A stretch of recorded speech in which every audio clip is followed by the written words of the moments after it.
Imagine a world where learning takes place anywhere, anytime. This is the modern classroom. Let's dive into how classrooms evolved over the years. Over a century ago, classrooms looked very different. Rows of desks faced the teacher. Students listened and took notes. Fast forward to the 21st century. Technology transformed learning environments. Interactive smartboards replaced traditional blackboards. Now, students enjoy access to online resources. Tablets and laptops are common tools. Learning is more personalized and interactive. Collaborative learning is a key focus today.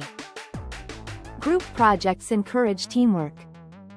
Students learn to communicate effectively. Virtual classrooms emerged due to the pandemic. Education became accessible from home. Teachers now integrate social-emotional learning.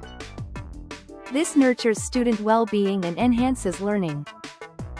To summarize, classrooms evolved from rigid structures to engaging hubs. Technology, collaboration, and well-being are essential today. Want to learn more about modern education? Subscribe for more insights.